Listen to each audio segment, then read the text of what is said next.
You are listening to the Mother of All Talk Shows podcast with George Galloway. A helpful colleague has put up the name Colin Beattie, SNP treasurer. He or she does not know that I oftentimes forget someone's name as an affectation, just as a kind of humiliation to the people whose name I pretend to have forgotten. I didn't mention Colin Beattie, whose name I almost forgot again there, because nobody in the country knows him, but everybody in the country, and indeed the wider world, where she was all set for a glittering career as a bureaucrat in the European Union, or even in the United Nations, but not now, Governor, not now at all. Not just the lustre has fallen off the Sturgeon Murrell dynasty that established absolute power in Scotland, but the votes of her party, the SNP, are melting away like snow off a dike, as we say in Scotland, and deservedly so. Who knew that a party founded by fascists in the 1930s would end up wrapping itself in the LGBTQ plus two-spirit or whatever else is now in the acronym as a funeral shroud? Their wokeness done for them. Their predilection for placing men in women because the men, after they had committed, in many cases, their heinous sexual offences against women, decided that they were, in fact, women and must now, henceforth, be incarcerated on a prison estate where some of them would go on to enjoy their perverted predilections still further behind bars. You couldn't make it up, but you didn't need to. The Scottish government of the SNP and their gardening section, the so-called Green Party that doesn't give a toss about the environment, cares a little bit about Scottish nationalism and a lot about transmania. Or, as Joe Biden put it earlier this week, maybe we'll show you the clip, Joe Biden boasted that he was proud to have lifted the ban on transgender Americans. I think transgender is a phrase that is born. I think transgenderism is a phrase that will live on. Transgenderism. In fact, we've got it now. Let me hear it. As Commander-in-Chief, I was proud to have ended the ban on transgender Americans serving in the United States military. As Commander-in-Chief, I was proud to have ended the ban on transgender Americans serving in the United States military. Well, the foes of the United States are no doubt quaking in their hobnail boots at the transgender Americans unleashed by Joe Biden in the NATO army.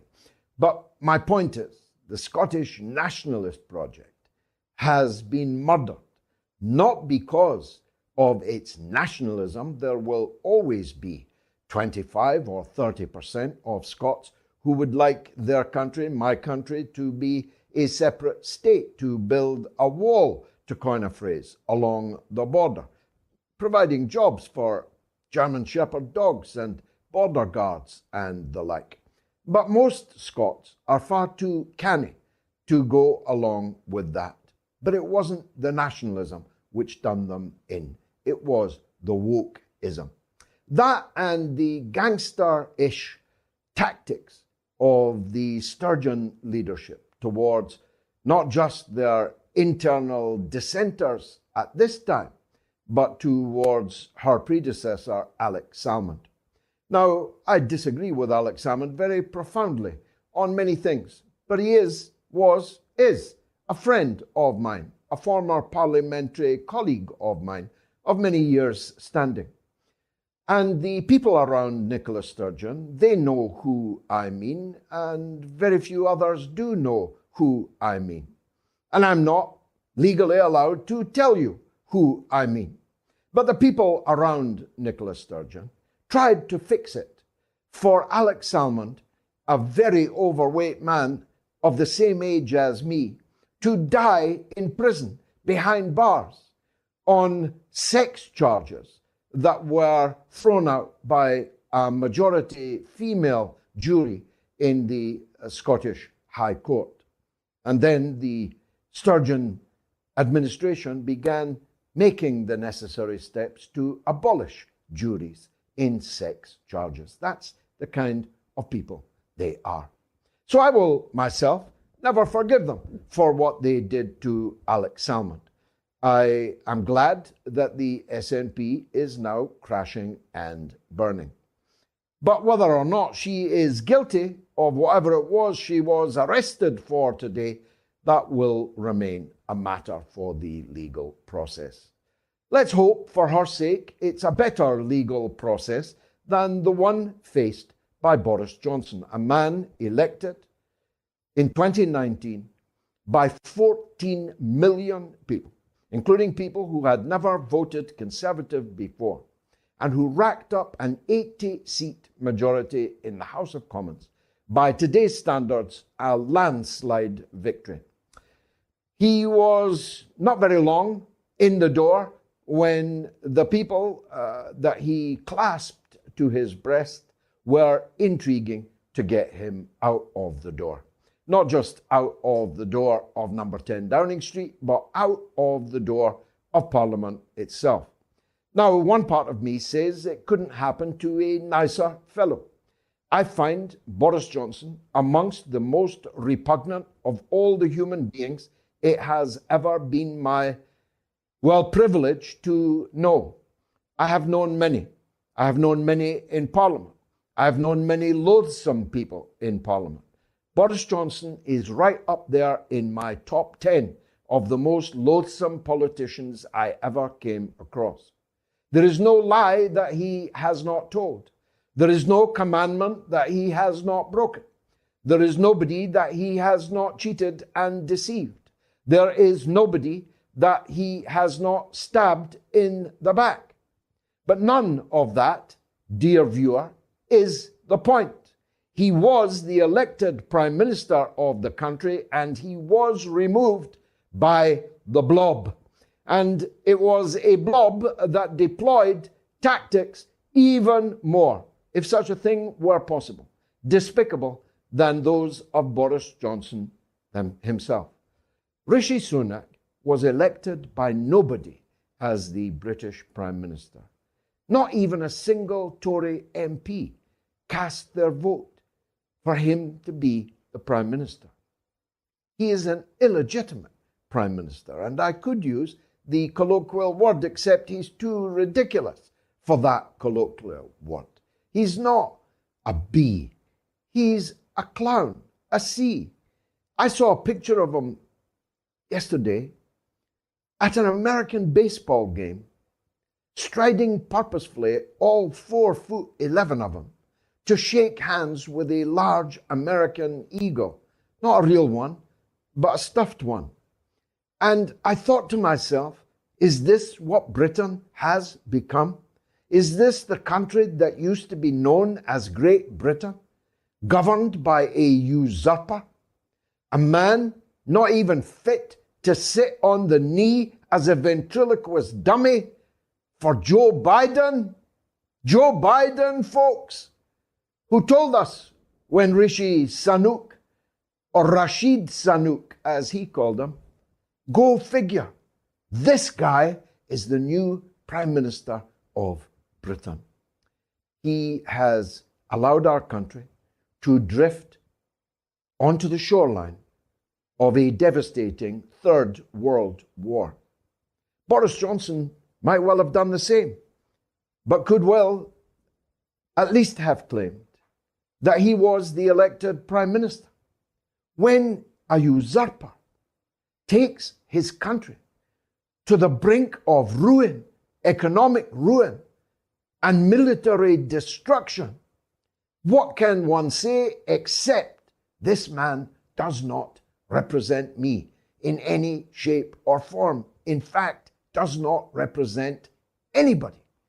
If he had gone to a ballot against anybody at all, he would have been defeated, even in the ranks, perhaps particularly in the ranks of the geriatric golf club gin and jag boars of the Conservative Party. They think they should still be ruling India, not that a little runt of Indian extraction should be ruling them. But he's there, and he has fixed it with the assistance of the kangaroo court, though that is an insult to all kangaroos, of the so-called Standards and Privileges Committee, at the hands of which I myself have suffered. It was a kangaroo court delivering a verdict not on behalf of itself, but on behalf of the supporters of Rashid Sunak and Keir Starmer and the Blairites of so-called New Labour. It was to rid themselves of this turbulent priest, because you haven't heard the last of Boris Johnson. Boris Johnson is still a very considerable and formidable political figure, a worthy foe in political terms for anyone who has to fight him. And I predict his return. Now, nobody else seems to have grasped this possibility, so I may be about to surprise you. Many thought it strange that his amanuensis, Nadine Dorries, joined at the hip with Boris Johnson, hopefully out of range. Nadine Dorries resigned her seat in mid-Bedfordshire on the same day that Boris Johnson resigned his, and went off, apparently, into oblivion. But what if Boris Johnson now pops up as the candidate in Nadine Dorries' mid-Bedfordshire seat? He would certainly be elected. The Tory majority is 26,000 strong. And then he'd be back. Hey presto, a purged man, purged of any offence that he was being bagged for. I remind you that the offences he was bagged for were eating cake and drinking wine in proximity to his colleagues during a COVID crackdown, lockdown, now almost entirely discredited. One which he himself imposed, yes, but which is now regarded as one of the gravest political, policy, government mistakes of all time, which has wrecked the British economy, wrecked the mental health of many people in Britain, many of them in Parliament, it would seem. His transgressions would be purged if he came back as a Member of Parliament for a new constituency. It would be his first day back at work. I don't know if even Boris has thought of that one. But if this gives him any hint, I would say that he should do it. Because if there's one thing I loathe more than the blob that is Boris Johnson, it is the blob that is the Guardianista Commentariat and their parliamentary representatives, who now number in their many hundreds, and the civil service blob that never accepted the key policy of Boris Johnson in the first place. And I know that many of you are not going to like what I'm up, but I have to say it. In 1975, when I was the tea boy to the late and great Mr. Benn, the best Prime Minister we never had, I was running around the country fighting in the referendum to withdraw from what was then the European Economic Community. Some, like Mr. Shore, were more concerned with issues of trade and Commonwealth preference and so on. Mr.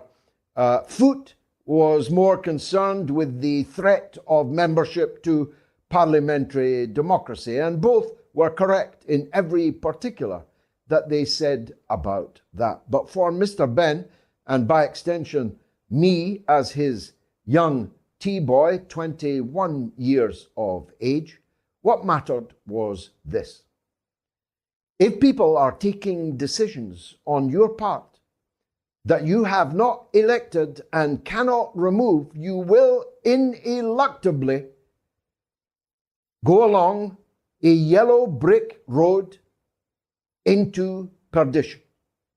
A perdition of a European superstate that will be run by unelected people whom you cannot remove, but who are taking decisions of such magnitude that, as of now, they threaten the very existence of humanity. Never mind the economy or the society or the culture of the peoples of Europe, but their lives themselves.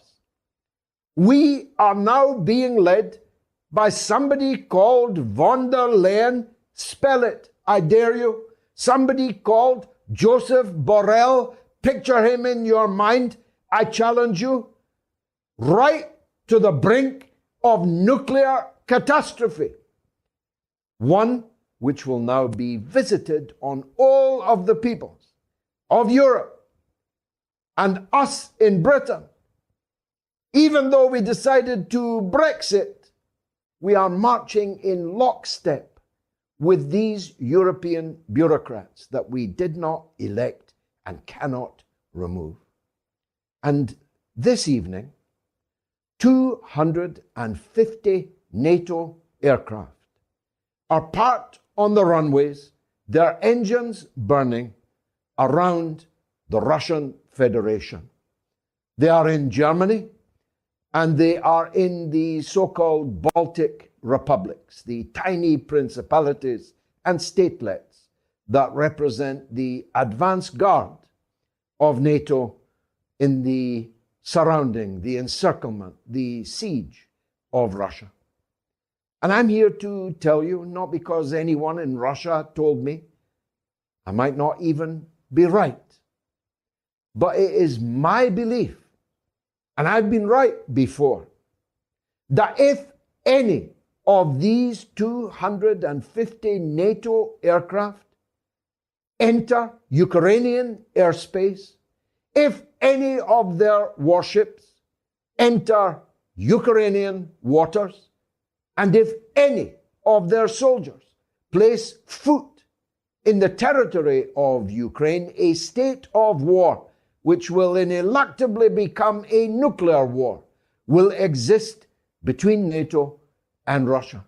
And the whole future of humanity will be in peril.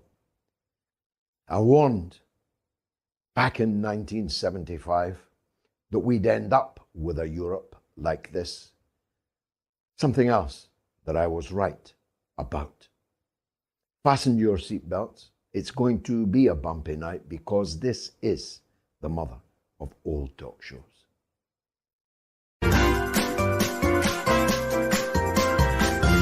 You are listening to the Mother of All Talk Shows podcast with George Galloway. Now, I have never met Seymour Hersh, the most celebrated and recognized, decorated journalist of our era. But someone once on a Saturday night, 30 years ago, put a chapter of his through my front door in Battersea in southwest London. And the rest became parliamentary history. As those of you who've watched my mini documentary on my role in the downfall of Robert Maxwell already know. If you want to see it, it's on my Patreon now, may even be on YouTube. It was a chapter of a book of enormous importance that Robert Maxwell had gone to enormous lengths to suppress. Hence the need to put a chapter through my door and my need under parliamentary privilege to publish the contents of that chapter, which I did, and which only weeks later led to the downfall of Robert Maxwell and his downfall from the end of a boat. Whether he jumped or whether he was pushed is something perhaps we will never know. But I had no compunction of acting on the words of Seymour Hersh, because being of the age I am, his work had, in the Vietnam era alone, illuminated so much that was important in my lifetime. Later, he would go on to illuminate much more, like the war crimes committed by the so-called coalition of the killing in Iraq, in Abu Ghraib, and other black prisons to which people were taken, in which they were tortured, oftentimes in the most horrific, sexualized manner. And therefore, when Seymour Hersh did one of his famous, if you'll forgive the pun, deep dives into the crime of the century, the blowing up of the Nord Stream pipelines, I listened carefully to what Mr. Hersh had to say. You'd be a fool not to. And now that he's here, finally, on the mother of all talk shows, you'd be a fool not to pay attention. Mr. Hersh, thank you very much for joining us. I'm honored to be interviewing you, and our audience is honored, I think, to hear what you've got to say. Now, before we turn to Nord Stream, I wonder if I might probe you on these war games, which seem to me to be assuming a greater importance. If you read between the lines, the Speaker of the Congress unexpectedly sent the members of Congress home a week early. The media is rather darkly hinting about the military prowess of all these NATO aircraft and other forces that are right now on the tarmacs and in the waters around the battlefield of Ukraine. Is there any possibility in your mind that NATO is about to join the war? Well, it's probably already in it. I mean, in terms of training and advising, there's so many disparate groups now in the Ukrainian army. Somebody once described this offensive. The reason why the current offensive is probably inevitably doomed, it's as if you had 15 different dance teams that have been practicing together or separately for a long time. And if you put them in the one big auditorium and said you have an hour or a day or 3 days to organize a routine among all of you, that would be impossible. And that's what's happening right now with the Ukrainian army. As far as I know, as far as I've been told, I'm not there. I haven't seen it. And many reporters aren't there. It sounds to me like it's carnage in terms of the Ukrainian offensive, which means that it's also carnage in terms of the NATO. It's probably the most important NATO operation that's been going on. I don't know what happens to NATO in the long run, but this isn't going to be good for Ukraine. It's not going to be good for NATO. It's certainly not going to be good for the Biden administration, what's going on now. So I understand. Before I turn to other aquatic matters, what was your take on the blowing up of the Kakhovka Dam? I think it's called Nova Kakhovka Dam, just the other day. Did you accept the official narrative that the Russians blew it up? You're asking somebody. I write a column. I write once a week on something called Substack in America, which is a sort of an independent. I basically am self-publishing, although I use the same editors and fact checkers I did when I worked for the New Yorker for 22 decades. I'm not ready to talk about it. I mean, I have an idea, and I think I know what happened, but I don't want to tell you right now. That's all. It's for me to write.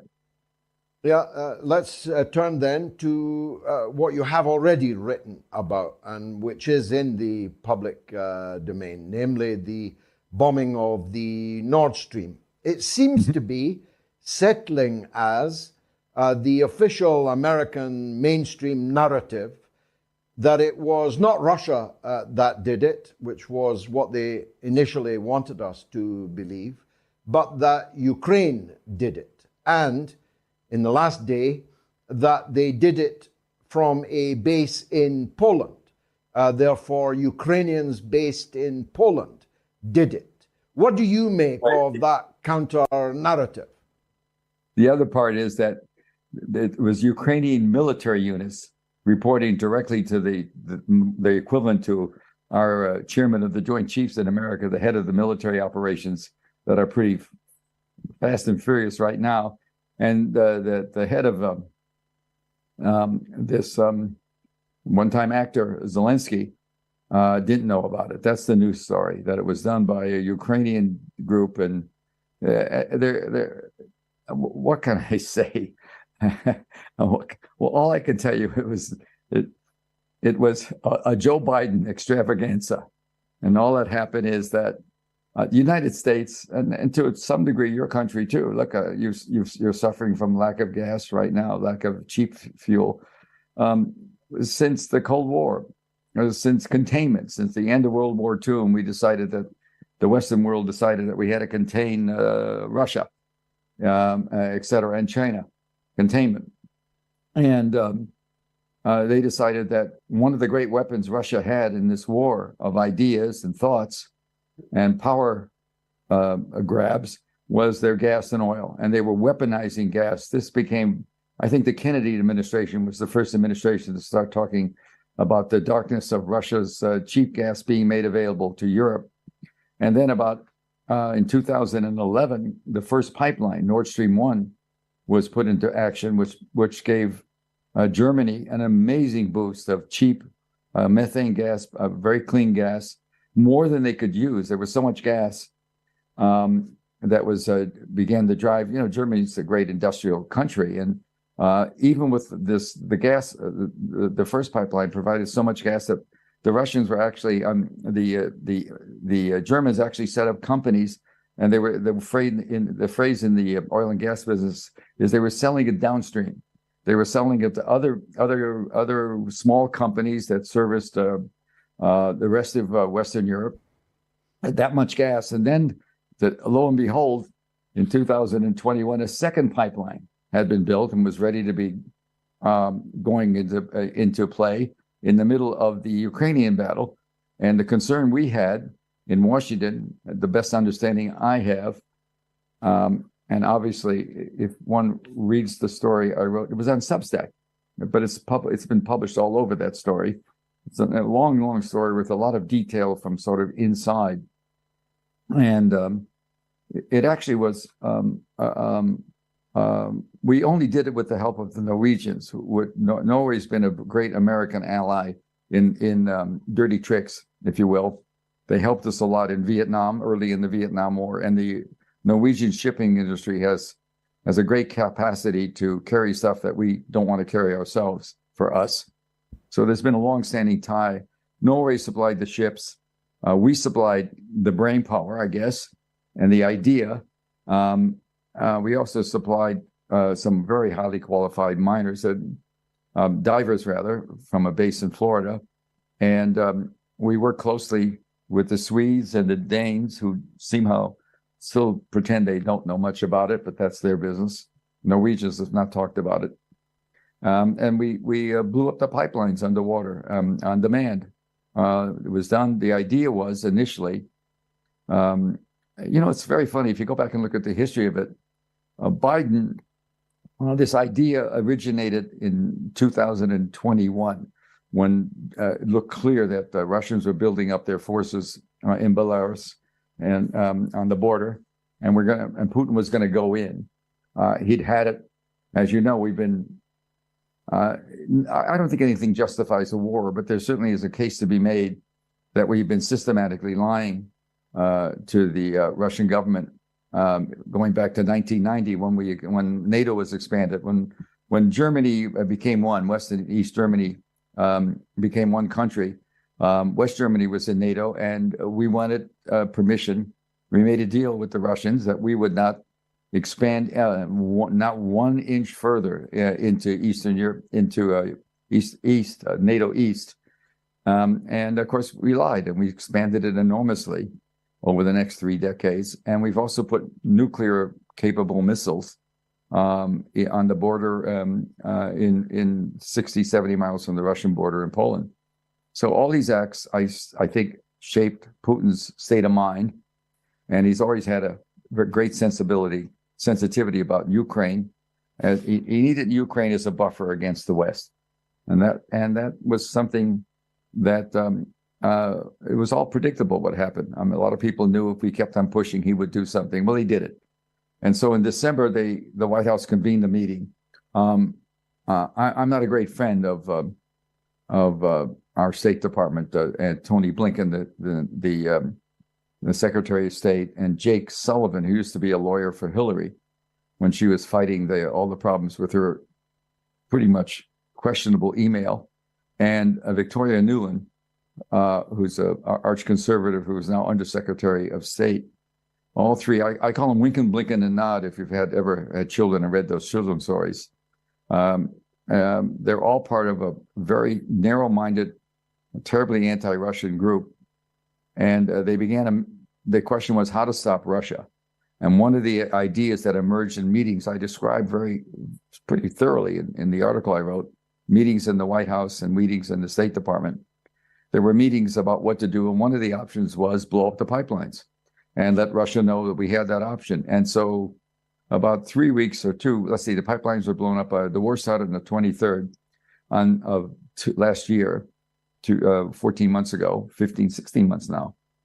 And in February of 2012, with the head of Germany, Chancellor Scholz, with him, February the 7th, there was a news conference at which Biden was asked. There was a lot of talk about earlier talk about doing something to the pipelines. They said, and the idea was, I think the idea was maybe to tell Putin, we're going to do this. And so you'll lose your pipelines if you start this war. One of the pipelines anyway, certainly Nord Stream 1, they own totally, only a piece of part of the second one. Anyway, what happened is that Biden was asked that question about 2 weeks before the war began. And he said, we know how to do it. We'll do it if we have to. And at that point, it seems to me, you have to think maybe he really meant it, which I did, which made that story, once I began to learn what happened, much easier to find, because I knew where in the government they would do that kind of work. You needed a lot of skill in underwater technology, and you also needed sophisticated Navy people. And you needed the CIA and also people in other agencies that knew how to protect operations. And it was supposed to be blown up during a war game in June. The president said no. And then he wanted it blown up in late September of last year. And that's always the question, why then? And one of the things that I thought, and others thought too, was by late September last year, any notion of an early victory against the Russians, which may have been the belief that the White House had, there was an early victory to be had. We've been training the Ukrainian, NATO's been training them for years, and we've been supplying America a lot of arms to them, and they were a much better fighting force than they were a decade earlier. Maybe they thought it would be an easy win, but it wasn't. By late September, it was certainly looking like a long, drawn-out draw at best. And Biden decided to blow up the pipelines because I think the most logical explanation I have, it's not mine, it was given to me by people on the mission. That doesn't mean they had any firsthand information. Nobody talked to the president about this. But the thought was that Chancellor Scholz might have thought, with winter coming in September, he's better off keeping an option open. And the option being to walk away from a war, stop putting bad money into, good money after bad, because we wanted much more investments from Germany in the war, much more money. America spent something like $140 billion on this war at a time when 15 million Americans were taken off Medicare, free health care by this administration. I mean, what's going on in America, and this is just outrageous, that he's fighting a war he's not going to win. And he's into it. I think he thinks this is re-election. He feels the war is very popular. I think there's evidence showing this popularity is dwindling, particularly as the cost of subsidizing it goes on. And anyway, the bottom line is that I think Biden decided to do it, or at least the only reason it makes sense is to take away an option for Scholz, take away an option for Germany to decide they're not going to. They're done putting bad, as I said, good money after bad, and they're going to look away. And by blowing it up, he's put. Well, we'll see. There's the economy in Germany is on the verge. It's falling. It's not in dire straits, but the prediction is there's going to be a serious recession. And if it's a cold winter, last winter was quite mild. I remember pictures of ski resorts over Christmas having no snow in them in the Swiss Alps. And this winter, if the odds are will be a lot colder. There's going to be a great demand for gas. He doesn't have that pipeline. He doesn't have the ability to keep the machinery running, the great industrial fortress Germany is, and also to keep the people warm. Last year, he subsidized about 20 to 25% of the heating costs with cash in the German treasury. This year, he won't be able to do that. And so the option is to buy highly priced liquefied natural gas from us. We were charging, of course, 2 to 3 times the normal price last year for it. They may be able to get some gas, liquefied natural gas, out of China. Their economy has slowed down, and China's a big user of gas. As we all know, they're buying it from Saudi Arabia right now and paying in Chinese currency. It's a big blow to us in America. So we're looking at a fall that could be an economic disaster and a political disaster for Schultz. And he's being a good boy. He's keeping his mouth shut. He's not saying what he knows. I don't know if he knew in advance. I think he certainly has to know now what happened. The idea that a Ukrainian group of dissident divers could do it, it took the best divers in America, and we've been we're good at our divers are good at doing good things, clearing harbors of old sunken ships from World War II, et cetera, and also blowing up oil rigs we don't like in secrecy. I mean, these guys are good, and they practice. The idea that a group of Ukrainian divers could pull off something like this is just anybody in the diving. Look, the truth is people in the diving community know what happened, but they're not talking. I mean, I happen to know that there are, last year, building pipelines underwater, you've got a lot of gas and oil in Russia and other places, and getting it to the places that it's needed has always been a problem. Overland, you have to go through third countries. There's a Russian pipeline that still goes through Ukraine that's still viable even now, and the Russians are paying the portage fees, right? To this day, there's a pipeline that goes into Czechoslovakia, et cetera, former Warsaw Pact countries. That pipeline was started in the late 50s, early 60s, and it's been going on. And there's been a lot of problems. Ukrainians tapping into it, siphoning off oil, gas and oil. Anyway, it's an oil pipeline. Anyway, so the industry, I think last year there was 12,000 miles of pipeline built underwater. And I will tell you, I've told this to reporters, go talk to the people in the industry because they know who did it. I mean, I know they know, but I can't say how I know it.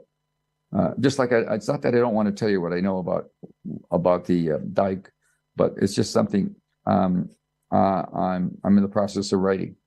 And there's a reason for everything. Sure, I understand that completely. Yeah, as you were talking about the shrunken nature of government in your country and in mine, I got to thinking about Nixon and Kissinger, who committed, of course, many, many crimes. You could say that at 100 years old, Henry Kissinger is absolute proof that only the good die young.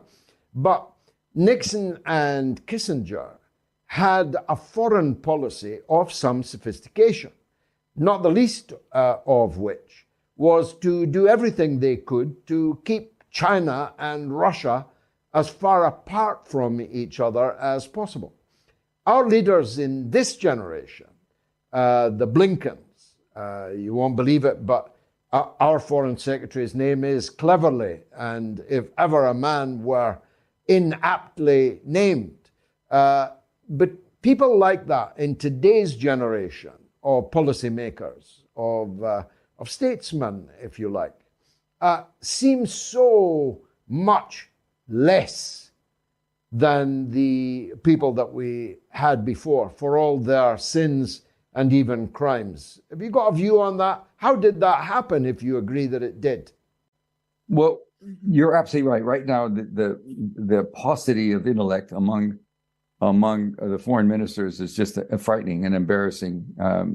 Your former leader was, when she was foreign minister, was I guess a comedy act at best. So we have there's what this sort of visceral, constant, perverse hatred of Russia, and nobody was more anti-communist in his career than Nixon, and Kissinger also, and yet they cut a deal with Russia. In 1972, they made a deal with missiles, and Russia repaid him by cutting back support from Vietnam. It was a very cynical deal. I think Nixon has, my view of Kissinger always is going to be that when he can't get this, I did the My Lai massacre story, the story when we killed 500 people.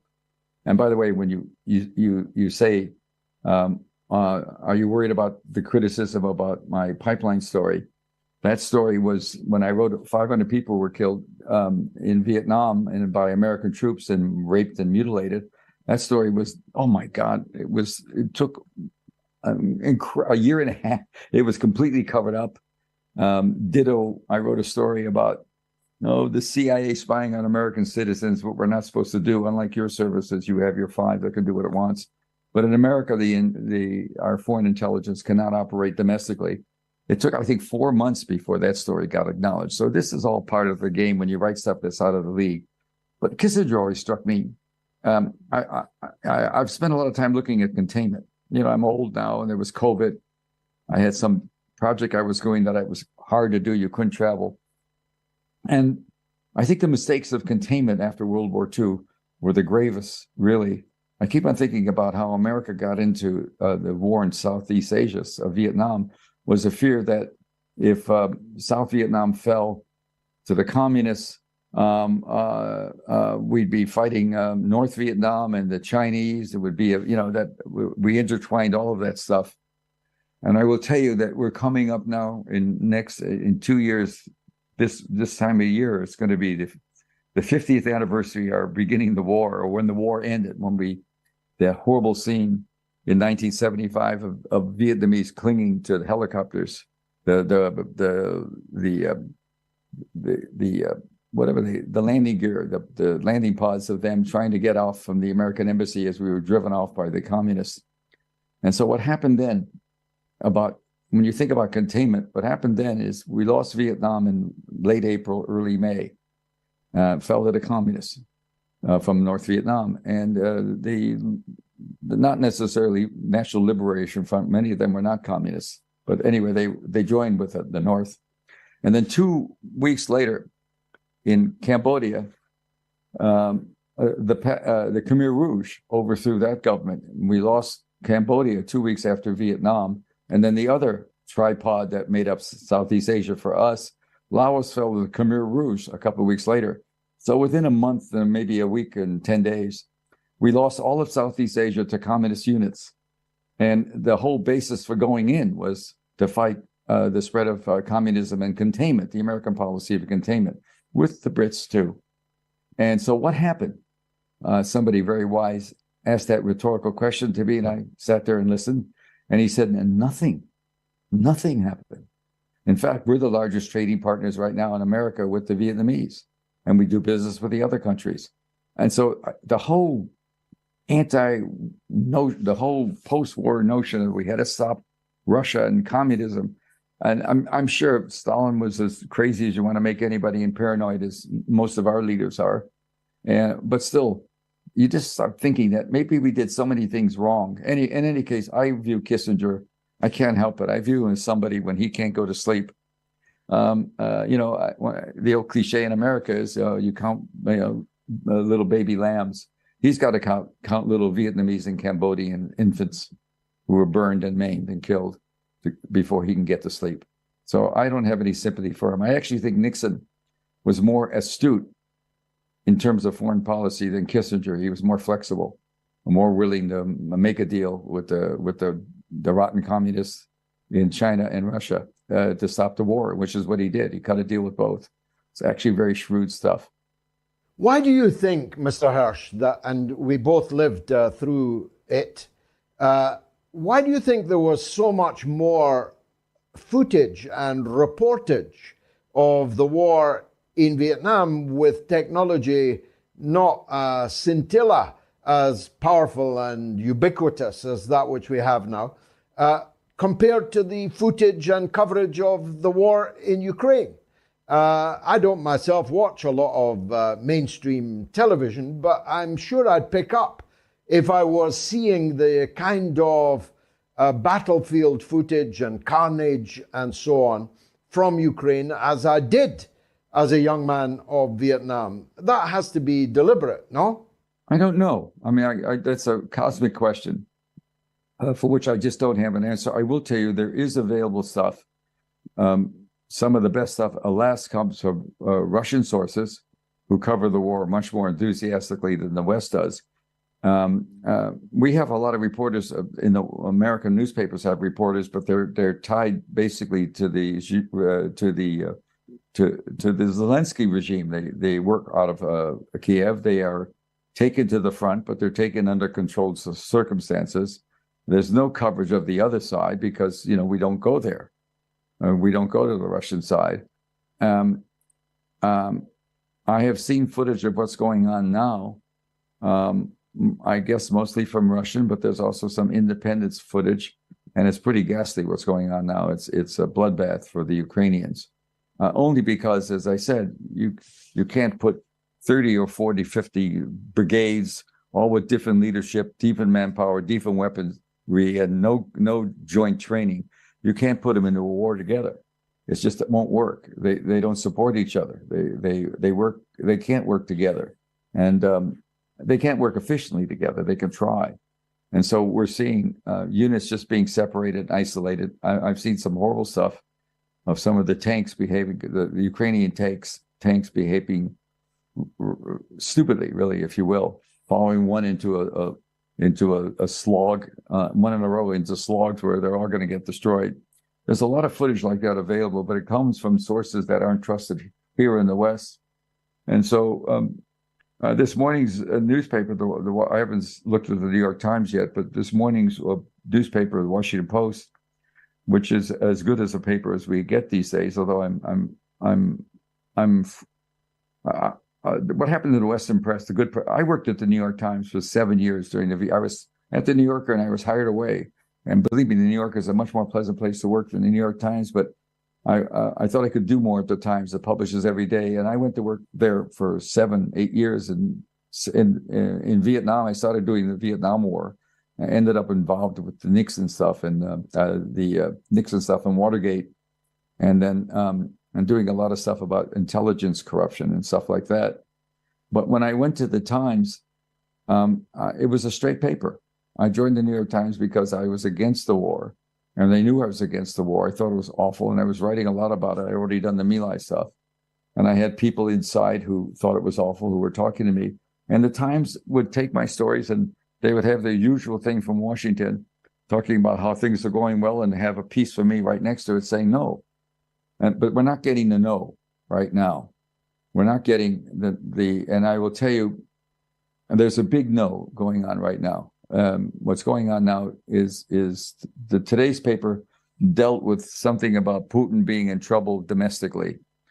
The oligarchs, many of them, who fled Russia with their yachts and their private planes are being sanctioned, and it's being effective. And many of them are crawling back into Russia with their money. They can't get to their boats and planes. They're embargoed or locked up right now as part of the sanction process, but they can certainly, they have passports, they can certainly move. They're coming back to Russia with their money. And so, yes, things are not as good as they used to be in Russia. But the idea that they're desperate is just wrong. They've been selling their oil at a discount price to places like India. And the world has the percentage particularly of the African and Central Asian and South Asian countries that have changed from being pro-America to being pro-Russia is really quite dramatic. That is much more than half the world's population supports Russia in the war, and not the United States. This was never the way it was. We've lost so much credibility in around the world, and so as the war goes on. We've just had Saudi Arabia cut a deal with Iran. We hate Iran. That's a big blow to us. And what does Iran do? because Saudi Arabia is beginning to talk to them. We're talking about Sunni Shia. This is a huge change. The Sunni Shia connection was not there. It's happened, I think, because of Ukraine and dislike of the war. Saudi Arabia, by the way, is selling 25% of its oil to China, as I mentioned. But the Saudis immediately cut a deal, and the Iranians immediately responded by they have a lot of control in Yemen over the Houthi tribes, and the Saudis have forced the Houthis to cut back, and we're going to have a settlement in Yemen that we in America could never get. So we're getting pushed out. We still have, get this, 800 bases outside of America, 180 of them special forces.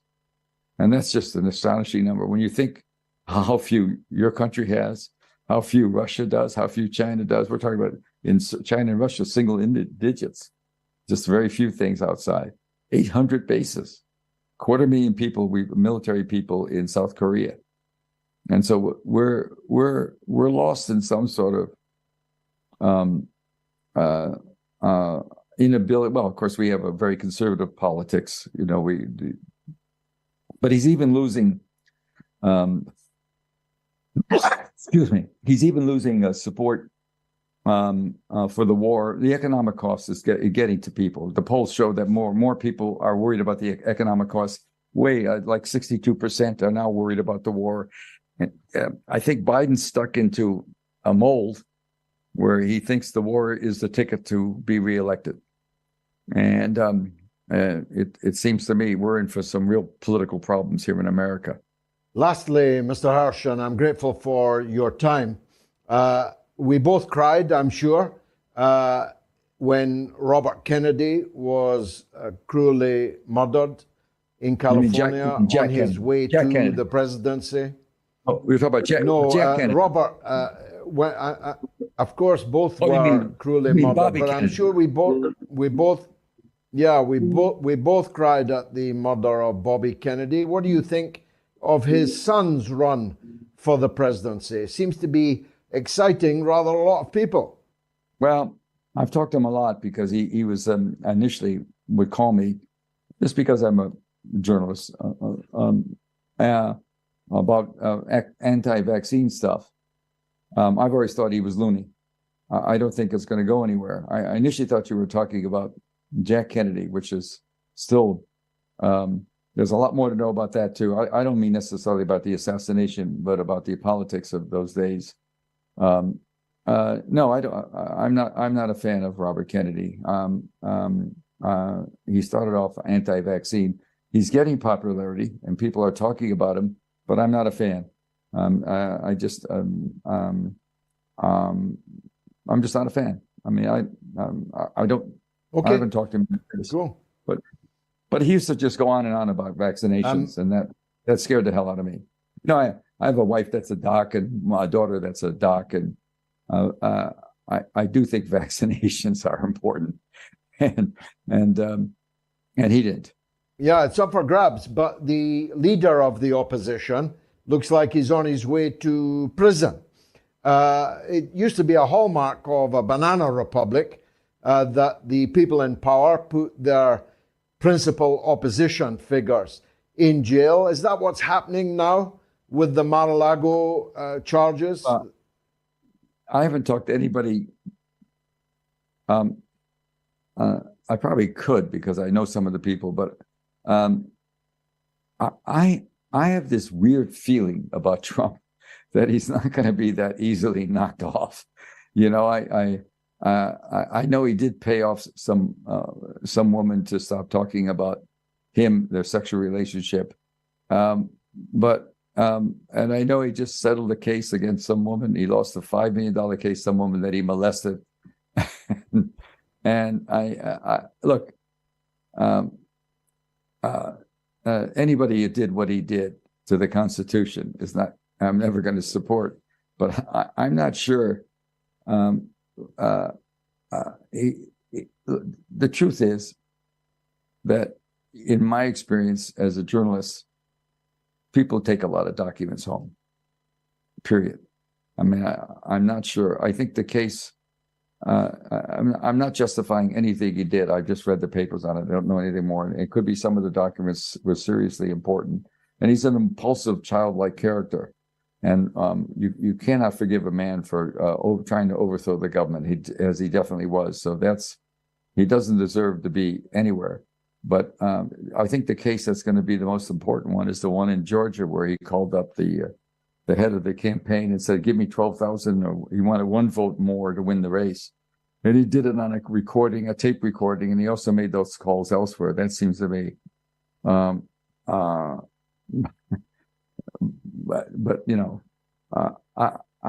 I don't see anybody. I don't see any savior for America coming. We don't have a Lincoln, Abe Lincoln, in somebody coming, or an FDR, Franklin Delano Roosevelt. We don't have anybody coming to save us right now politically. There's nobody there that's going to change the world.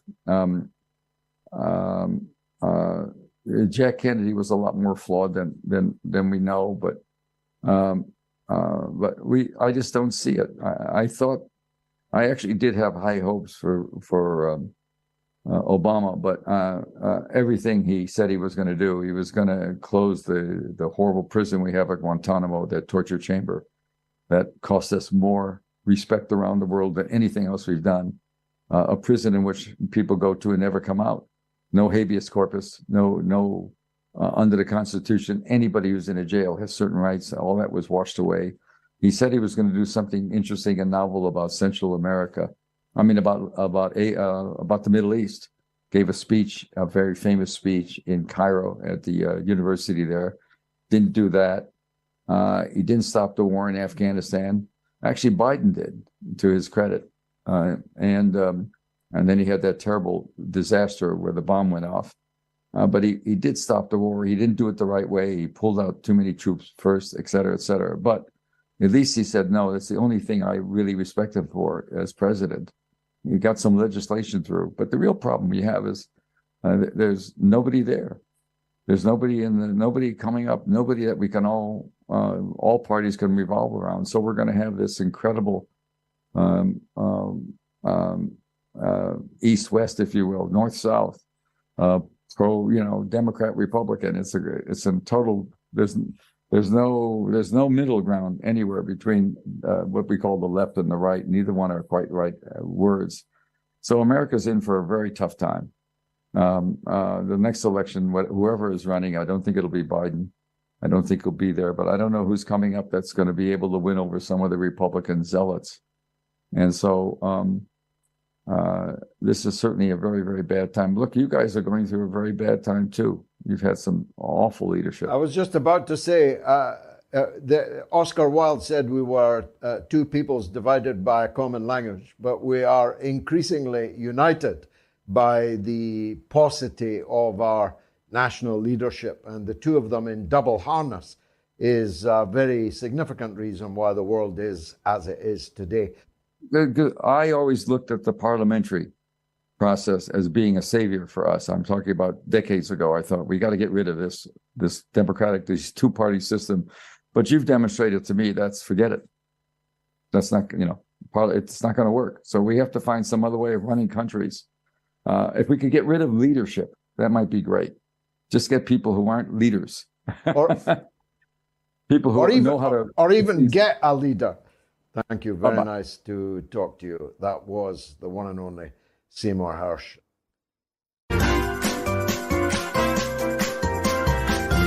You are listening to the Mother of All Talk Shows podcast with George Galloway. A soldier speaks is speaking all right, and it is being heard all across Pakistan, all across the Pakistani diaspora, which together makes up 250 million people in the world, a very significant number of people in the world. And those that are in Pakistan are living in a strategically super important powder keg in the very center of one of the most sensitive parts of the global political scene. So what happens in Pakistan does matter to you, whether you like it or not. What has happened is that the legitimate Prime Minister of Pakistan, Imran Khan, was overthrown in an American-organized regime change operation, a coup just like all the other coups. And as Imran Khan said, just in the last 24 hours or so, he was overthrown because of his disobedience, his refusal to obey American diktat vis-a-vis Afghanistan, vis-a-vis Russia, vis-a-vis China. I'm very clear about that. As someone who is not a supporter of Imran Khan politically, I know an American regime change operation when I see one. And when I saw the front page of the Police Gazette being brought back to Pakistan from their well-upholstered exile, mainly in London, and placed again in power in a country they had robbed blind for generations, I knew that I had no option but to speak out. But nobody speaks out more clearly than former Major Adil Raja, A Soldier Speaks, who joins me again now. Adil, thank you for doing so. Just bring us up to date on the events of the week, if you will, since we last spoke. Well, thank you, George, again for the invitation. It's always a pleasure to be on your show. Pakistan is such an interesting place that in 1 week you can expect the entire things to turn around 180 degrees. Well, that 180 degrees is yet to come, but so much is dependent upon external factors in Pakistan, not really the internal factors. Reason being that the Pakistani economy is dependent upon the external aid. Pakistani, until the time you don't get why. Last week you asked me that why doesn't the military junta goes in and just impose martial law? Instead, it's a partial law right now, as Mr. Javed Jabbar calls it. Half of it, I mean, there are civil liberties in place, but till the time it does not hurt the military establishment's mood and their whims and their wishes. What's happening right now is that, they're having serious troubles of starting from the very top. The Pakistan Army chief is having serious trouble. Asim Munir is having serious trouble controlling his own military, his own image. The latest news I broke today was that he has asked the family of the martyrs to come and rescue his reputation, which is I think a wasted task, but he's still going on ahead with it because he's unable to control his reputation, his image, and that image greatly is going to dictate whether he'll be able to control the military. And the military, in fact, is not only the 700,000 serving people or 1 million serving people, it is in fact their families as well, their ex-servicemen as well, who do not support him in whatsoever he is did. And right now, I think I was listening to Mr. Seymour Hersh. What he was saying is that Joe Biden considers war as his chance of re-election. And I think that is what the Pakistani journals sold his administration for the regime change operation, that they're going to wage another war at Afghanistan, which I told you in our first program we did together that there are minerals inside Afghanistan which can be transported from Pakistan within a few hours to India, where the American corporations are investing, building their factories and trying to make it in order to make India the counterweight to China. And as an alternative to China, the Indians are their strategic partnership in this war against China, the next big war which they are working for.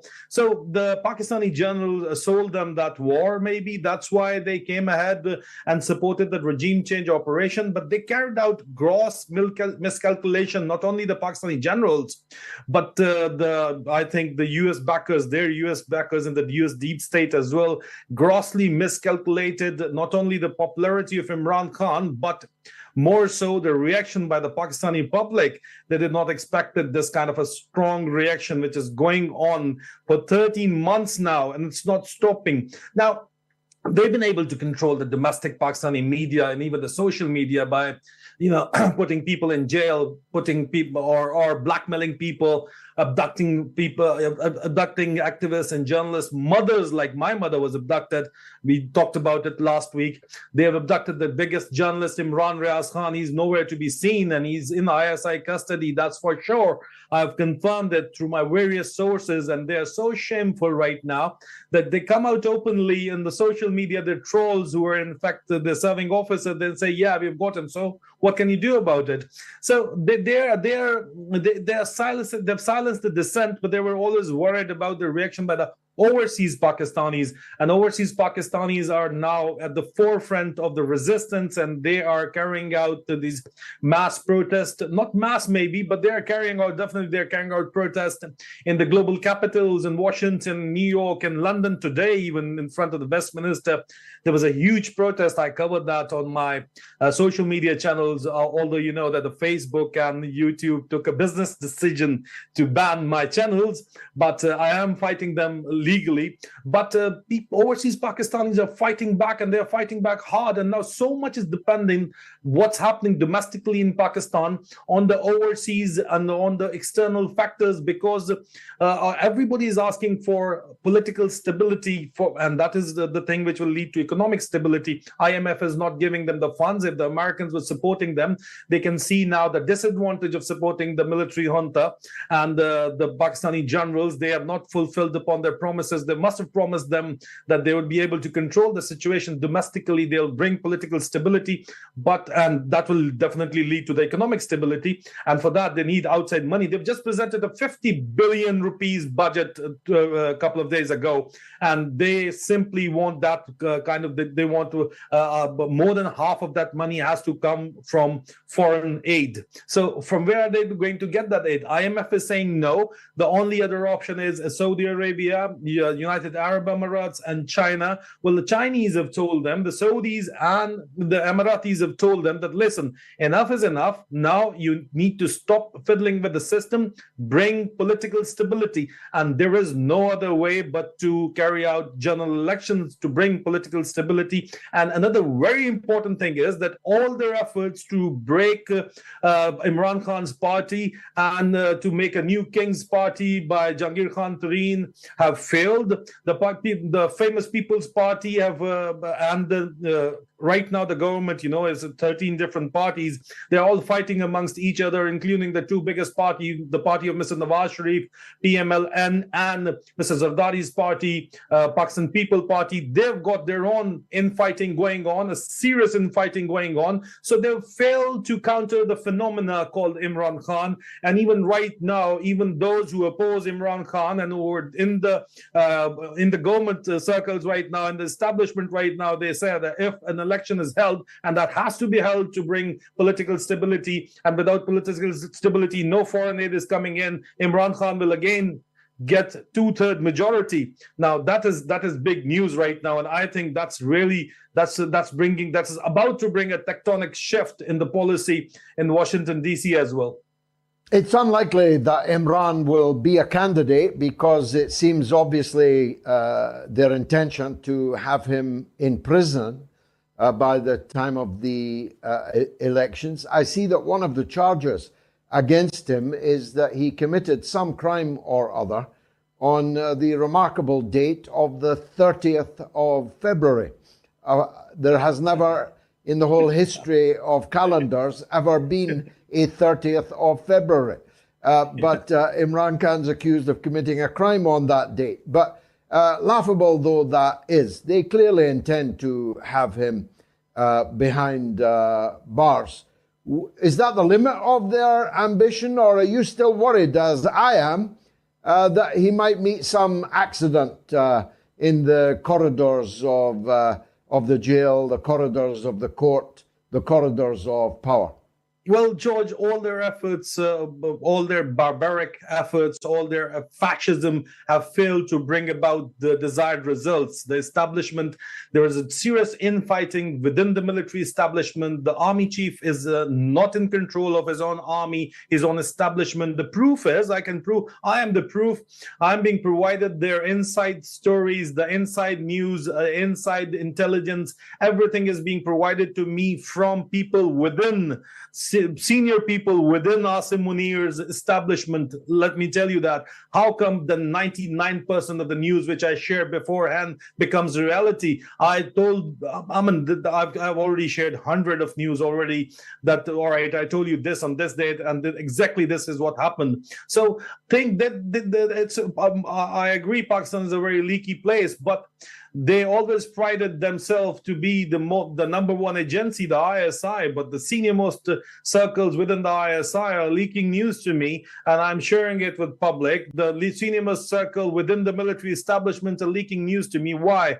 Because they care about Pakistan, because they do not believe what's happening in Pakistan is right for the people of Pakistan, because they do not believe in the policy of the generals who are serving their individual interest or the Western interest of certain circles of the US deep state. Even US deep state right now are fed up. Mr. Zalawai Khalilzad's statements cannot be taken lightly against the army chief. I mean, he's a senior policy maker, one of them, and he has openly called out for the army chief to go home. And he has already pointed out that there is serious infighting within the military, which I can confirm is true. They are still trying to, show everything as okay, but it's not okay. Coming to your question, that whether they'll be able to. Now, there are intense negotiations going on. I can just confirm you. It's a process of give and take. Imran Khan is back in a very powerful position. I can just confirm this much to you at this point in time.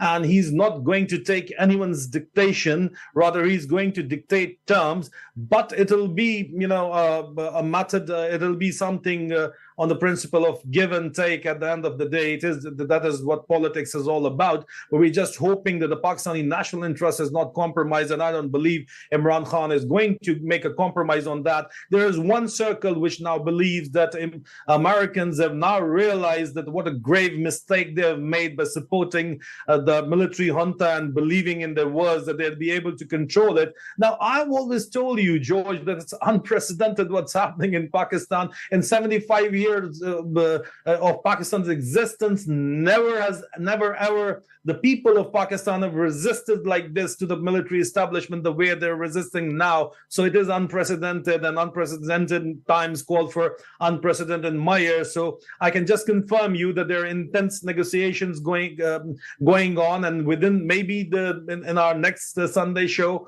or the next, we'd be able to see things turning around 180 maybe, or it might will seem like that. But let me tell you that no matter what they have done, Imran Khan is still standing strong. Yeah. Major Raja, thank you as always for joining us. See you next week, God willing, with good news. I hope your prediction comes to pass. Rashid is on the line from California. Is it Rashid Sanook? Go figure. Rashid, welcome. Hi, George. I think I'm a little taller than that guy. Earlier, you spoke of... That's not difficult, Rashid. Earlier, you spoke of a paucity of talent in political circles. Yeah. My point of view is that over the last 3 decades, statesmen have been replaced by yes men. And since that time, our nations have careened in directions that are not only out of alignment with the needs of the people, but instead on trajectories that are almost suicidal, putting the very survival of the nation state in question. And now democracy in the United States has been wobbly for decades, but the events of the last few years have made even the most strident believers in the state to question its validity. And the same can be said of the United Kingdom, where you have not only suffered through multiple unelected prime ministers, but fifth columns tearing down Jeremy Corbyn and other leaders of labor before they even had a chance shot at the prime ministership. If you recall, somebody we both admire, Mr. Kennedy, said in 1961, he had a great speech where he spoke of secret societies. And the United States is kind of well understood that our politicians are beholden to the big commercial banks. And then thanks to 1913 and the creation of the Federal Reserve, we now have monstrosities such as BlackRock and Blackstone that basically own all of the publicly traded major companies who are happy to shut down the small business at the drop of a hat. And these people, as you can see with the disaster for Anheuser-Busch, have major inordinate influence on the social and public dialogue. So my question to you is, who do our political leaders really follow? Who is in charge, and where are they taking us? Well, it's a brilliant call and a brilliant question. And there isn't enough time left to properly answer it, even if I had an answer. And truthfully, in totality, I don't.